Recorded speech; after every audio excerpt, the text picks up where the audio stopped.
Making your monthly child support payment $2,576. That's how much you gotta pay. No, that's how much you gotta pay. What happened to the celebration? Because you're the one that's paying that $2,576. He should not pay you any. Honestly, the situation speaks for itself. Her attitude seemed to shift almost instantly the moment she realized the financial outcome wasn't going in her favor, making the contrast hard to ignore. Whether that change was motivated by money is something viewers can judge for themselves, but it certainly raised plenty of questions.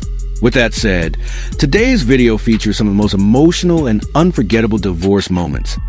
So stick around because you won't want to miss a single clip. Okay, Mrs. Harper, you brought this case before the court. What's going on?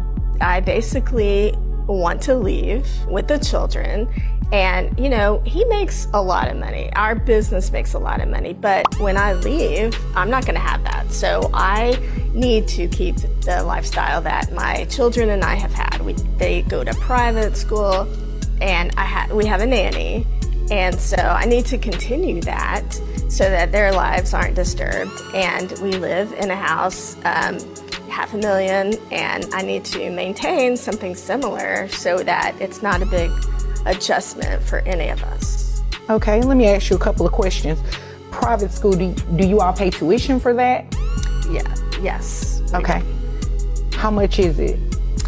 If you were to break it down monthly, because I know tuition sometimes isn't a monthly thing. It's about $1,800 a month. $1,800. What kind of private school is it? It's a good private school. Oh my gosh. They teaching the baby how to drive? Well, the baby's not there yet, but he will. Well, be. the 2-year-old, right? Well, that's still a baby for $1,800. It's a tuitional. I mean, you grow with the school, so. Does the tuition payment grow too? No. Oh, okay. So it stays at $1,800. Yeah. Okay. Once they're accepted, they're accepted. Okay, I follow you now. So if we were to break that down monthly, that's about $150 a month. What about the nanny? How much does she cost monthly? I mean, he pays most of the bills, so he can probably answer that better. Okay. Have you already started looking at other homes, other apartments, or anything like that? Yeah, you know, there's a couple other homes in the neighborhood that I'd really like to move into. I think that would be the least disruptive to me and to the kids. Okay. So, yeah. And would you be renting out those homes? Basically, I would like to buy one. Okay. So that we can maintain the same lifestyle that we've had. Okay. If you were to buy a home, the homes that you were looking at, what are you looking at on mortgage? About $3,000 a month. Okay. But again, I mean, I would think he would need to pay the majority of that. Okay. So you want him to buy you a home? You and the children a home? I mean, I would call it spousal support. Yeah. Okay. All right. What about any other bills that you would potentially have to pay? So, you know, I think he should keep paying for the nanny and the private school. Okay. And you know, I have been only working part-time, and of course I would not want to keep working in the business with him and these customers who are still coming around. I had developed this business long before we got married. Okay. And we've been married a couple of years. And I've worked hard to get this business to where it is. Oh, well, this is what I am going to do. I'm not going to order him to pay all of that because, ma'am, you will be working and you should be able to maintain something. I'm not gonna have him just 100% take care of you. Spousal maintenance is to assist. It's not to help you just live off of him. Just listening to the way she's describing the situation says a lot. She keeps emphasizing that she wants to own a house and feels she needs one. But those preferences don't necessarily determine a child's quality of life. Even if the living arrangement changes and the family moves into an apartment, that alone doesn't automatically mean the child's well-being or daily routine will be significantly affected. I got dumped because I asked a man to pay for everything. He ran. He literally ran away after I said that. That one comment made him throw everything away. Do you guys think that I was in the wrong? I think if you really like someone, you're not gonna dump them over one comment. And I really liked him, so I was begging for him back. I still was begging for him back. And he said that it already put a sour taste in his mouth and that he doesn't want. When one person expects their partner to cover every expense while treating their own income as completely separate, it's easy to see why that could create frustration. A relationship works best when both people feel they're contributing in a way that seems fair and respectful. If the financial dynamic starts to feel one-sided, it's understandable that the other person may begin to feel undervalued or taken for granted. So y'all, please help me understand this. My lights got turned off, so I called my baby's father and asked him if he could get my lights turned on for me. He said no, because I have a husband and that's his responsibility. How is that his responsibility to pay my lights to get turned back on after they get turned off? Because he's your husband. That's why it's his responsibility to make sure the bills are paid in the house. It's actually both of y'all responsibility. And no, that do not fall on your baby daddy, especially if you have a husband. But here's a better idea. Instead of you trying to gaslight him and play victim and tell him that it's his job to pay your bills because his children live there, just give him his children until your situation change or get better. But no, you can never do that. You could never put your children first and give them to the parent who's doing better right now. No, instead you're going to play victim and try to play mind games and use that man for his money to pay your bills and say, oh, but your children live here. Well, let my children come live with me until your circumstances. The obvious question many people would have is why she's turning to the father of her child for financial help instead of relying on her current household's finances. From what's being presented, she's seeking financial support from someone who is no longer involved in her day-to-day life, which naturally raises questions about the circumstances and why that responsibility is being placed on someone outside of her current relationship. May have dumped me, but look at me now and you can't ever have it again. Tony, what do you think of that? Well, I broke up with her because all I did was give 100% for nothing in return. Tony, do you have any regrets seeing that you look so great today? She looked the same as when I left her. From the way things played out, it doesn't seem like he's had any second thoughts about ending the relationship, and nothing here suggests he's looking back with regret. Music. Honestly, if someone just wants a place to vent and let their emotions out, there are plenty of ways to do that without spending a fortune. You can do the same thing at home or with supportive friends instead of paying thousands of dollars just to shout into a pillow .6.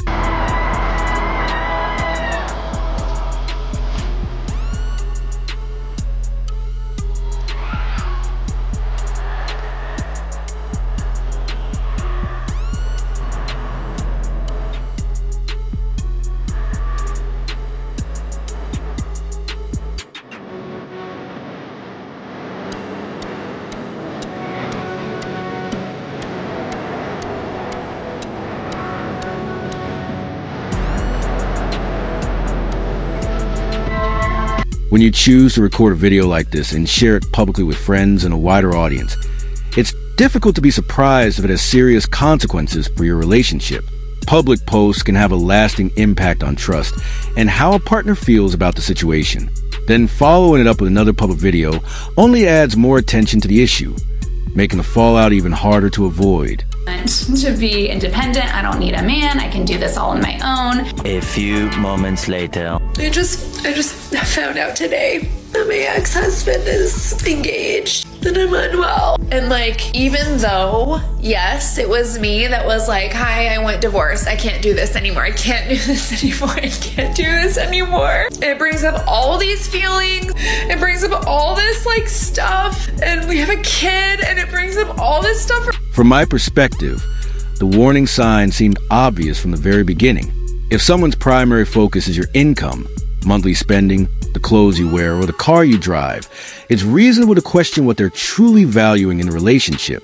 When financial status consistently takes center stage over character, trust, and compatibility, It's understandable why people might wonder whether the connection is being driven more by material interest than genuine commitment. Those women that care and watch how much money you spend and how much money you spending on them, they don't like you. Because a woman that likes you don't want you to spend all your money. Because she's mindful of the union and the partnership that y'all are building. Like women that are like, oh, I need to get my hair and my nails done. Why is your hair and your nails not already done? So, looking at the situation, there were several other options available. You could have applied for a credit card, taken out a small loan, or even asked a trusted friend or family member for temporary financial help. Instead, you chose to turn to your former partner. And that's a decision that naturally raises the biggest questions, especially when there were other possible alternatives. I couldn't afford to get this girl's car fixed, so she asked her ex-boyfriend and he helped her. Listen. This right here, this is what women mean when they say, don't worry about it.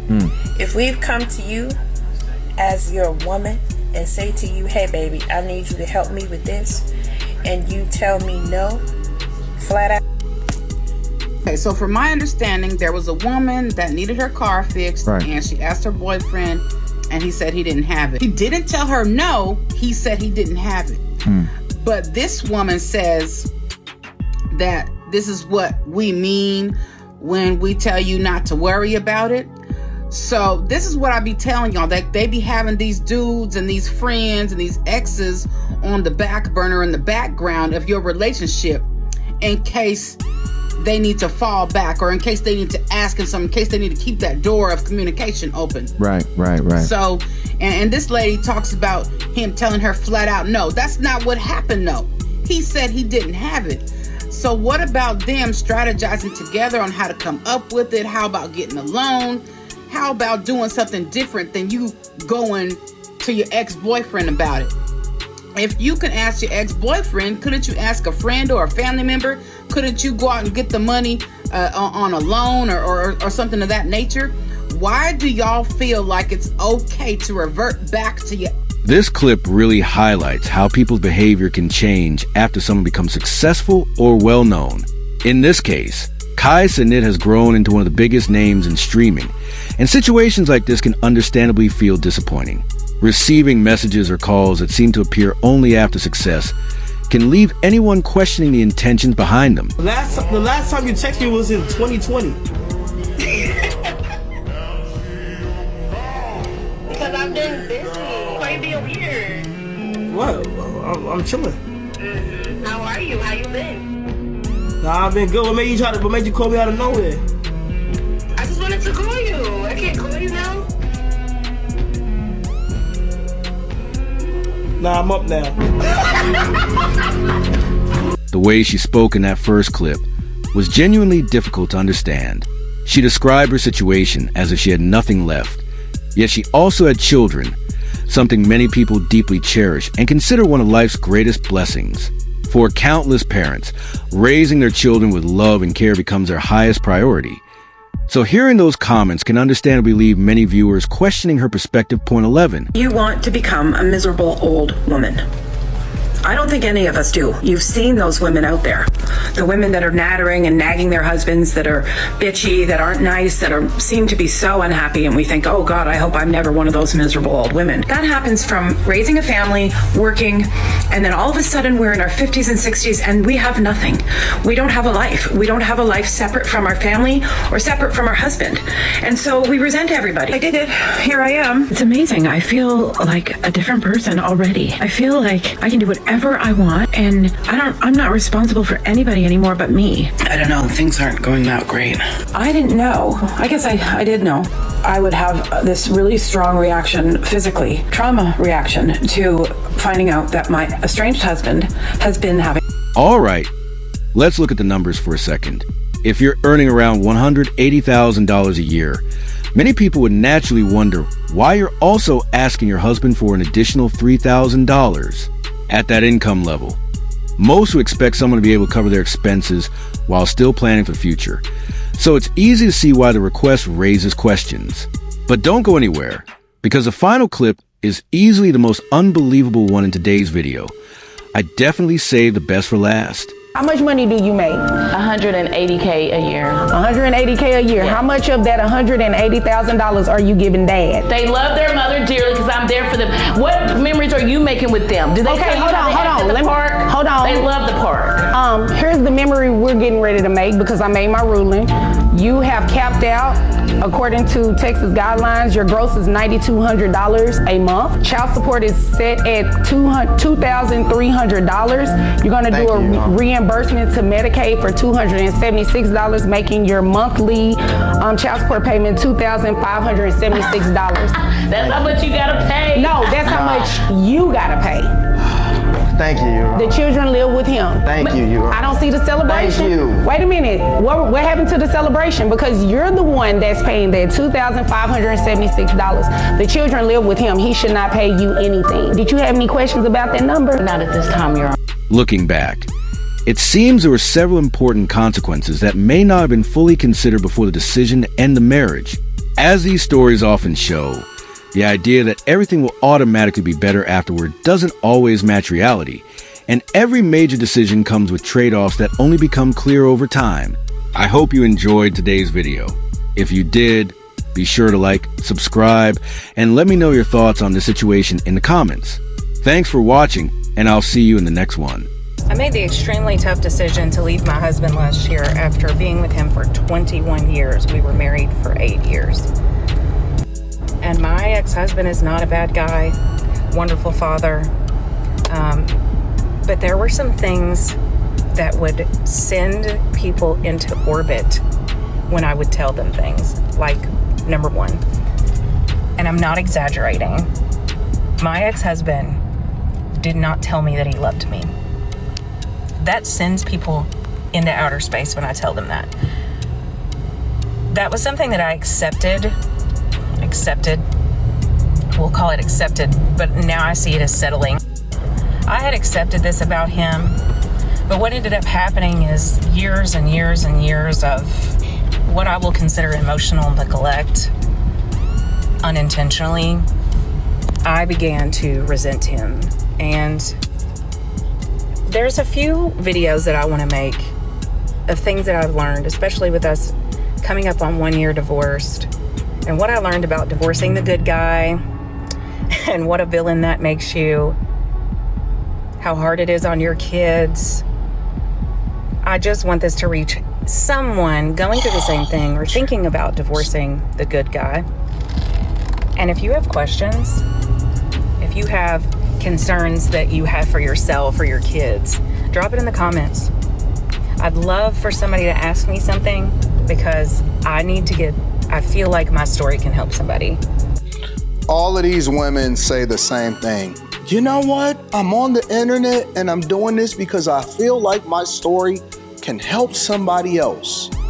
Well, here's my question. Did this create a better or a worse environment for your children? Because I didn't even know that you had children until you just mentioned it. Do you feel as though this is going to hurt and ruin the reputation of so-called quote unquote good guy, because everybody knows somebody that knows who you're talking about or who you're talking to when you decide to throw him under the bus on the internet? And then last but not least, do you think after a year of being divorced, and I'm assuming that you've probably tried to jump on an app or try to talk to somebody else, do you believe that you've actually had or made a smart decision because you were emotionally in a bad space because you started to resent him? Because for men, and I'm not saying that you shouldn't say I love you, but I could think of 10,000 worse things. And a lot of times for men, the way that we show that we love you is through our actions, not necessarily through our words. The words are the reinforcing of you bearing good fruit. Those would be my questions to this woman.